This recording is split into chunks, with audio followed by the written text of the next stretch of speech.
Today I'll be showing you how I achieved this gele by myself. So first of all, you get your gele. So this is the gele I'm going to be using, and this is the length, this is the breadth of the gele. This is the length of the gele, and the gele is somehow thick, a little bit thick, but not very thick. Yes. So now what you want to do, because you're going to be learning how to tie gele by yourself.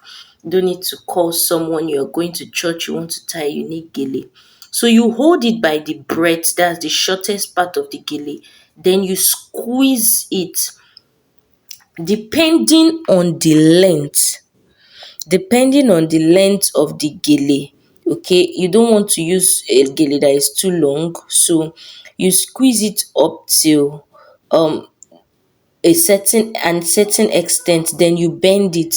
Once you bend it, it will automatically begin to twirl. That's like it will begin to coil, forming like a rope kind of structure. You can see it. You want to leave a hole at that top part. So while you are doing that, you leave the hole, and while you roll the short part around the longer part. So once you have done that, remember you can also even do this with your head wrap, with your scarf.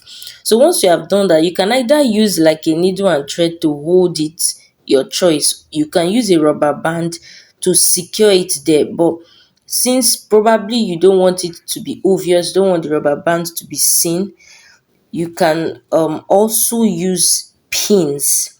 So I am going to be using pins so that the work will be neat and the rubber band will not be seen. Remember, like I said, you can also tack it.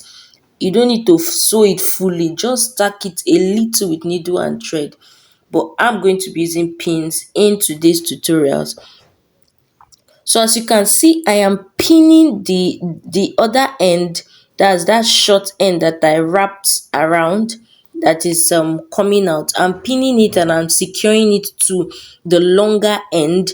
This is because I do not want it to loose, and I do not want it to be all patchy and not neat. So you can see I've tacked it. I used enough pins, so it's not just one. I use enough pin until it is well tacked.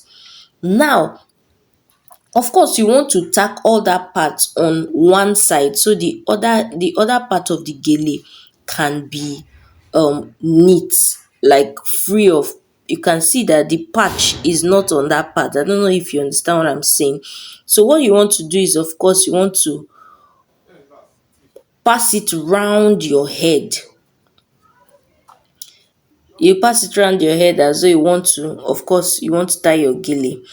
If you already did your hair, ensure you pack your hair before doing this part, and of course, so that it can be neat and without obstruction. So ensure you arrange it well.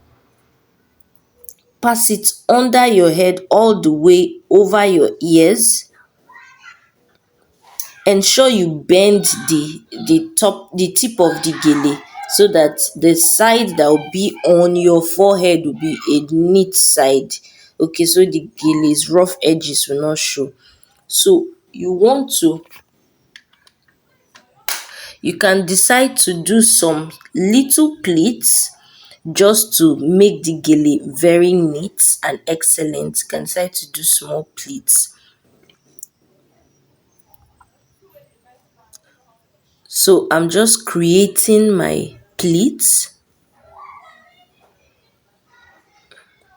So once you have done that and you have created your pleat, you may not want to pleat it to the end though, but just pleat a reasonable portion, just to make the beginning look of the gele to be neat and excellent. Okay.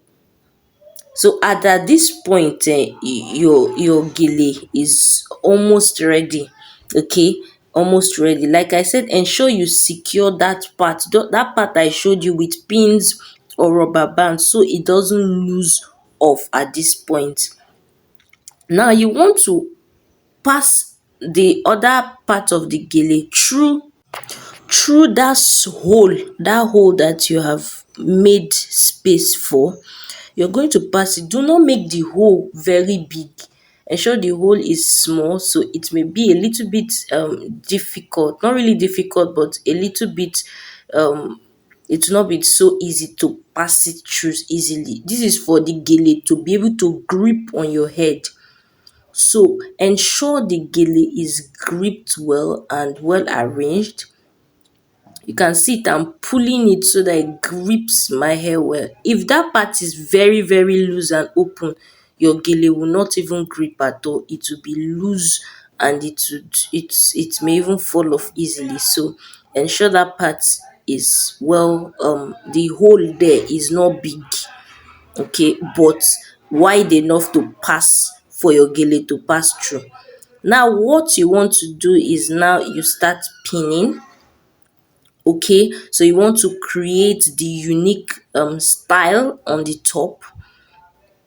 So you spread your gele, the tip of your gele, yes, here. So why I said depending on how long your gele is, you can see with the length of my gele, this is the excess that remained. So if your gele is a bit longer, you may want to have made the rope design longer. So now I'm pinning it first of all closer to that place, the hole where I passed the gele. This is to cover any side, any hole that may come out at the side, just to make the gele fuller, to make that design fuller. So you first of all start pinning near the sides of that hole where you pass the gele. Then you pin, you of course you want to arrange the gele neatly. You want to get the fullest design for, or fullest style for this design. So from one end, you pin down, you pin all the edges down. Do well to work your way down gradually.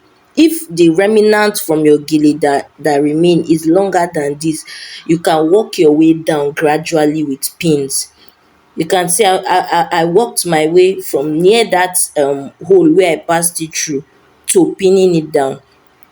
So you want to do the same for the second side. You want to pin them gradually down so that even the ruffles inside can also um show very well. Yes, it can be like the ruffles can appear very very well. So you can see that I'm pinning them gradually. I'm not taking a full lump. I'm taking them gradually, taking each portion gradually, because as you are taking them gradually, your ruffles inside are going to be showing. Yes. So this is because the excess of my gele, this is where it stopped. If yours is longer, it may extend a bit downwards, so just keep pinning until your ruffle design comes out. Then you arrange your gele to your satisfaction and preference. Oh, there's one hanging out there. I'm going to use pin to also pin it down. And you can see the beauty of the gele has really really come out. So here is the final look. You may want to push your gele backwards, of course. Yes, you want to push your gele backwards to your hairline. And what is left is for you to just throw on some makeup. Of course, you should have done your makeup before you do this gele style. And this gele style is practically 7 minutes, depending on how very frequent you are with it. So just keep trying until you get it. This is the final look. If you like this video, do well to give this video a thumbs up. Do well to comment, leave a comment, and do well to subscribe for more tutorials like this. Stay tuned for more, and bye.